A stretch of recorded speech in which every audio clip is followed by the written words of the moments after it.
Hi, this video is a part of Deep Learning with TensorFlow playlist. In this playlist, I quickly explain the logic and implementation of deep learning algorithms and application using TensorFlow. Note that I do not code along, rather I make use of pen for explaining the tricky parts of code so that you people can read the notebooks and re-implement these algorithms yourself. Code files for each video will be given in the description. So I'm expecting my audience to be well aware of deep learning algorithms, and I'll be just implementing them using TensorFlow. And I'm expecting that you people just need hints for these implementations. In this video, I'll talk about gradients classification activation maps, where we want to find out the part of image responsible for class prediction. This is done by looking at gradients for the specific convolutional layer. These visualizations are very helpful for interpretation of the results as well as for tuning the network. Let's understand this idea and code on whiteboard and notebook. So we will today talk about gradient classification activation maps. They are also called GradCams in articles. What we will do is, in the first step, we will choose the layer which we want to visualize, but that layer must be a convolutional layer.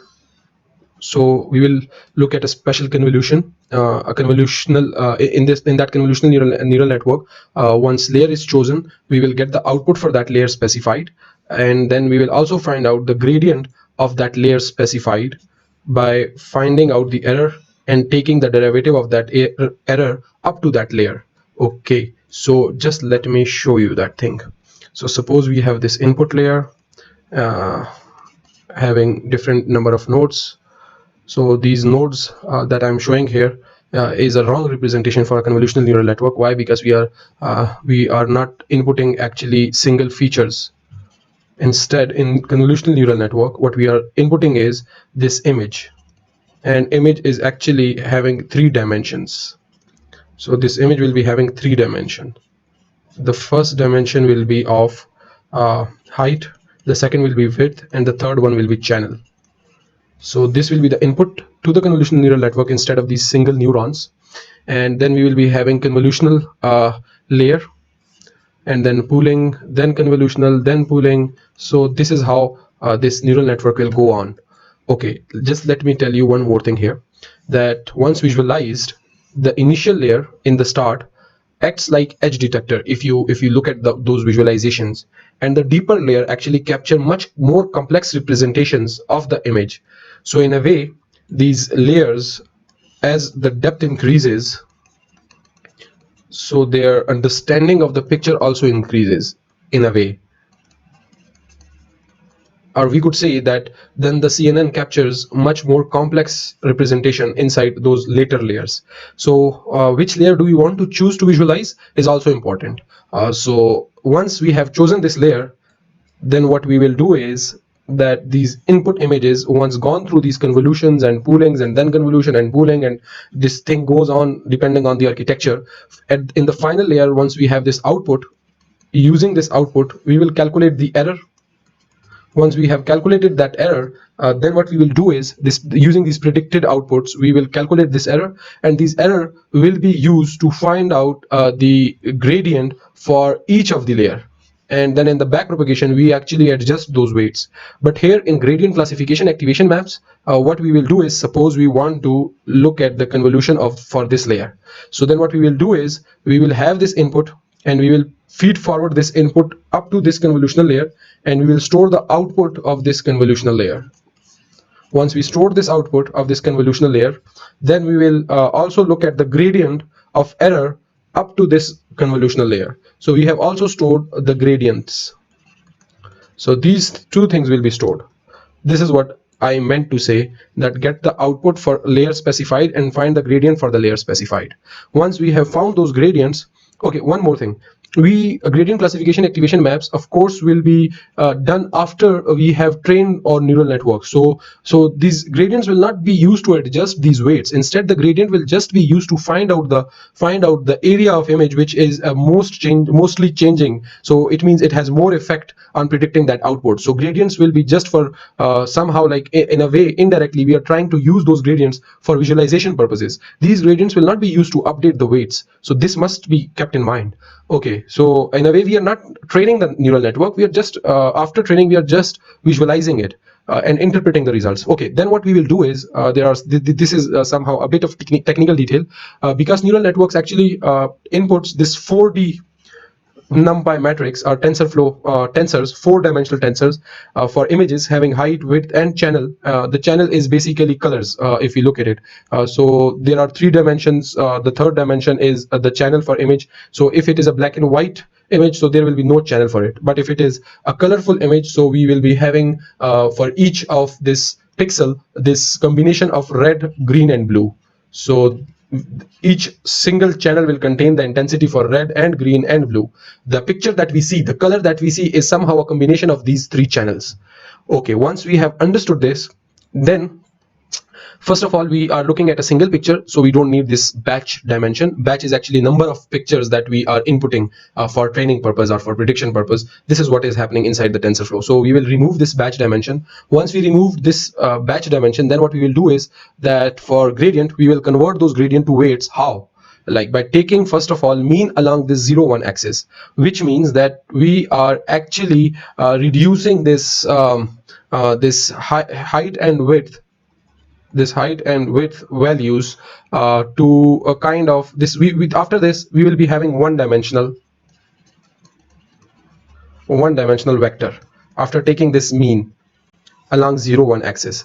So in a way we could say that we are just saving the filters in convolutional neural network in the convolutional layer.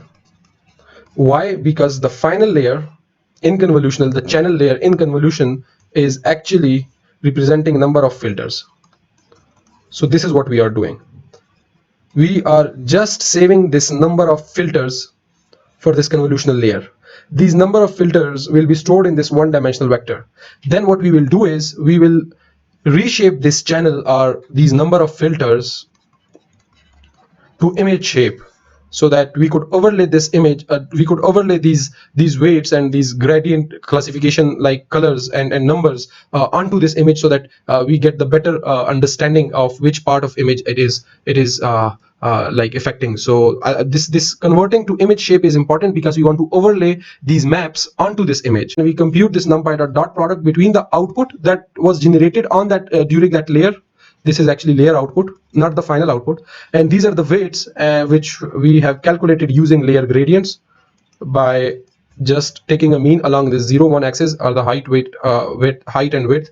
Okay, then once we have computed that, then we normalize these values from 0 to 1, and we create heat map, and we overlay that heat map onto the image. And based on that overlaying, we get the we get the understanding, we get the better understanding of our neural network. Let's go to the notebook, and in the notebook I'll actually explain and will show you how it works. So in the notebook we import the TensorFlow library, and we also import this VGG16 network. We don't we are just importing it, and we are using this VGG16 which is already trained. So this is a pre-trained neural network. Why? Because we are not interested in training it. We are just interested in visualizing and interpreting the result outputted by this neural network. So let's load this pre-trained network and load this image. This is an image of dog, of a special breed, a beagle. And then what we do is we load this image, convert it to array, and we expand this dimension along first axis, because as I have already explained to you that this is the batch axis, but we are having only single image, so the batch axis will contain the value of 0. Then we will pre-process this input using ImageNet utilities. Then what we will do is we'll predict using this model, and after prediction, then what we will do is we will look at the prediction value, that is beagle, with 73.9% confidence. So this is the probability of being beagle, which is pretty much right. Then what we will do is after having this network, we will define this class. In this class, given the model, the class index for which we want to find out the visualization, and the layer name, what we will do is we will first of all find out the target layer. And in the target layer, we want to see that if the layer output shape is 4, it means it is a convolutional layer. Otherwise, it is not a convolutional layer. So we want to confirm that it is a convolutional layer. Once it is a convolutional layer, then what we'll do is we will compute the heat map. How will we do that? We will have this input of model input, this images, and then we'll have two different outputs. One is for that specific layer, and another one is for a complete model output. This model output will be used to find out the error and the gradients.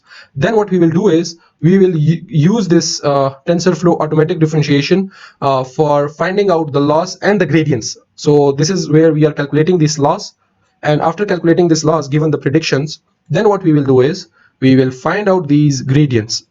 Once we have those gradients, then what we will do is we will multiply these gradients with the what we call this convolutional outputs. So we have this guided gradients where we want to just find out the gradient for this conv outputs. Then we remove this batch dimension, then we reduce the 0 1 axis, the height and width, so we are having only number of filters. So then we will, what we'll do is we'll just take a numpy dot dot, this is equivalent to numpy dot dot weights into conv outputs. That will give us classification activation map. Then we will just resize it, this value to width and height, and then we will normalize it to have value of 0 1, and that is what we are having this heat map. Then we will just overlay this heat map. Let me just run this whole thing very quickly so that you people can see what it is like. Then what we will do is we will calculate this whole thing, this heat map, this application of these functions, and this is here where I am going to display the output.